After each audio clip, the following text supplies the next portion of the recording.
Business networking, love it or hate it, it is critical for your career success. You need to know how to do it and you need to know how to do it well. In this video, you're going to learn how to improve your networking skill at networking events so you can come across as somebody who is poised, confident, and warm. These tips will help you build your professional reputation and make valuable connections in business. It's up to you what you do with those connections afterwards. If you like the sound of what you're going to learn, then hit the like button, subscribe to my channel for more content like this, and let's get straight into it. One of the most basic tips that most people overlook when it comes to networking and going to networking events is to find out who is going to be there. The purpose of this is to go into the networking event prepared and with a strategy so you know exactly who to talk to. At networking events, you have limited time. You have limited time to meet people and to have conversations. You don't want to waste your time talking to somebody who can have no impact whatsoever on your career. So you need to be a lot more strategic about who you talk to at networking events. Now, I know what you're thinking. You're probably saying to yourself, well, that's really shallow, Cara. You never know who you're going to meet at a networking event. You should keep all opportunities open. That is true to some extent. But from my experience, when you go to a networking event, you go there with a purpose. You go there to meet people who can connect you to a new job if you're job hunting. You go there to meet new clients if you are running your own business or if you're in an organization and you need to look for clients. You go to those networking events with a purpose in mind. If you fill your time, the whole time you spend at that networking event, talking to this person, talking to that person, it is very likely you will never achieve the purpose you had of going to that networking event. You will walk away from that event not having achieved anything, not having met anyone of significance, of importance who can help you in your career. I know this through my experience going to many networking events as a business person, that you really need to have strategy. You need to be prepared. You need to find out who is going to be there. It doesn't mean you need to spend all of your time talking to people on your list who is going to be there.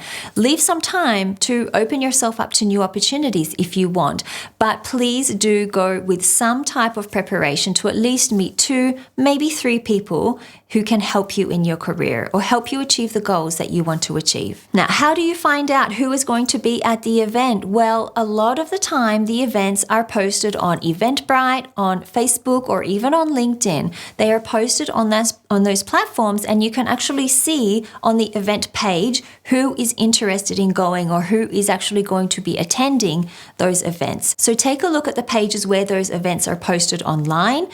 If that fails, you can always ask the event organizer. They may or may not tell you who will be attending the event, but there's no harm in asking, right? Arriving early gives you a fantastic advantage to see who is entering the room and to start conversations with the people you want to talk to. So stand near the door or near the bar. Both of these areas are great vantage points to see who is entering in the room and to be able to approach them as soon as they enter. Another advantage of arriving early is that you are already there when people enter the room.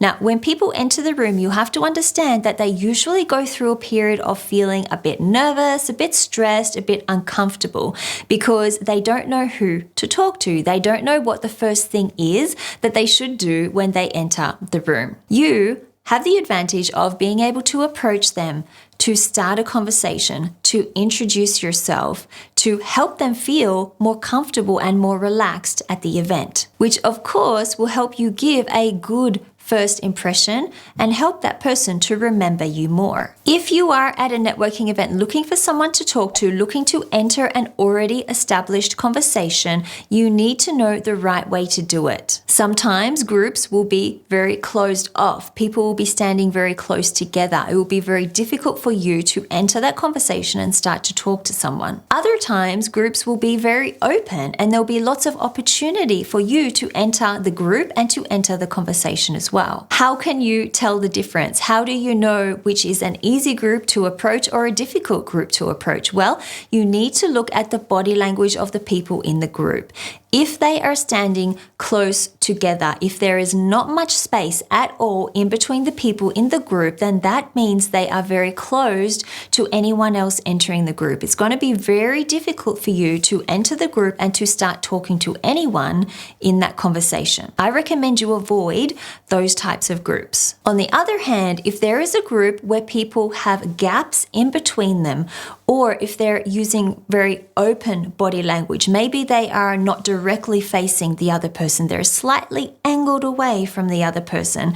This is an indication that they are open, they're opening up the group for other people to approach them, for other people to enter the conversation and start talking. When you see groups like this at networking events, whether it's one person, whether it's 3 people or more than 3 people, this is your opportunity to approach them and to enter the conversation and meet new people. You can learn a lot just by reading someone else's body language. If you liked what you have learned so far in this video, then please hit the like button, subscribe to my channel for more videos like this every week, and let's continue on. Using a business card case is one of my favorite tips to share with emerging leaders when it comes to networking events.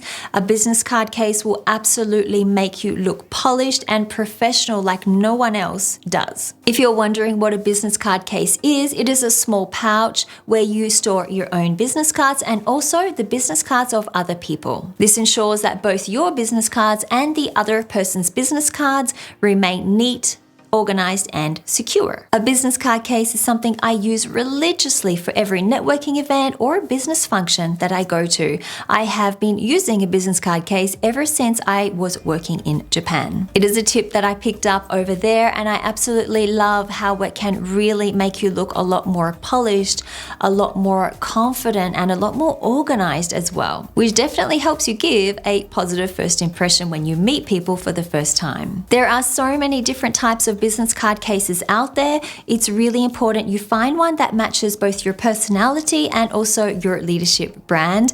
I definitely recommend that you get a business card case, but if you want to start with some options that could be really helpful for you, I have linked to some options in the description below. I do need to let you know those links are affiliate links, so if you do purchase from them, I will earn a small commission at no cost to you. The next tip for networking events is to avoid eating. Now, I know at networking events there is some amazing food there, and it is really tempting to want to eat all the food that is served to you or presented to you or offered to you at the networking event. But you need to go back to the purpose of why you are at the event. You are there to meet people. You are there to have conversations. How can you have a conversation if you have a mouthful of food? You won't look polite if you're talking with your mouth full, you won't feel comfortable, and you won't feel confident either. I recommend you eat before the event, that way you won't be tempted by all the delicious food that's offered to you, and you can focus on your main purpose of going to the event, which is to meet people. When you start talking to people at a networking event, I recommend you start the conversation by asking non-threatening questions. What do I mean by non-threatening questions? These are questions that are really easy to answer. They're not too prying, they're not too interrogative in nature. You see, when you meet someone at a networking event, they will be nervous, just like you. They're likely to be stressed. When you start a conversation with them, they'll probably be very wary about who you are or what you want, what your intentions are. They might be worried that you're going to try to sell them something immediately or try to get them to say yes to some kind of request. You need to help them relax. You need to bring down their defense mechanism. You need to get them comfortable talking to you.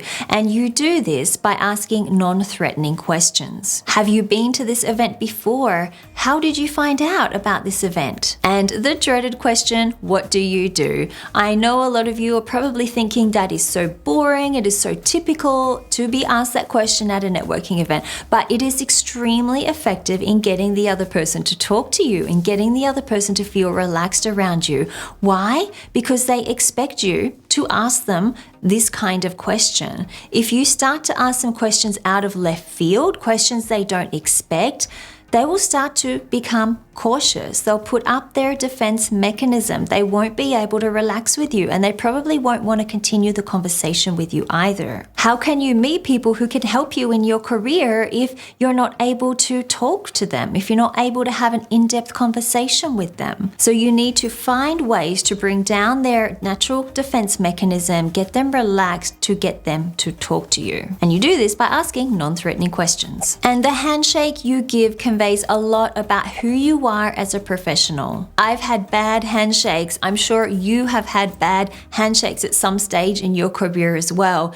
They definitely make you notice. They're definitely memorable, but they don't help you to remember that person in a positive way.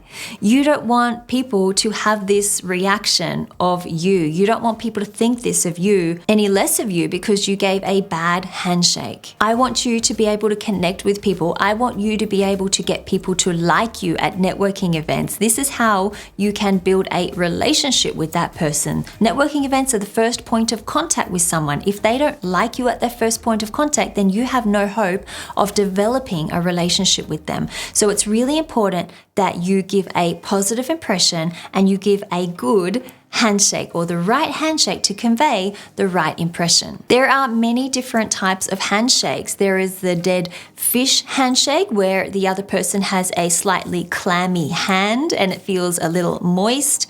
There is the queen handshake, where the other person offers you just their fingers instead of their entire hand to shake. Then there is the limp handshake, where they offer you their entire hand, but there's no strength to their shake. You want to use a strong, confident handshake, so that is exactly the impression people form about you. And here's how you do it. You need to make sure you have web-to-web contact when you shake the other person's hand. This is the first step. You need to wrap your hand around the other person's hand firmly. Then you need to shake up and down 2 to 3 times, then you can let go.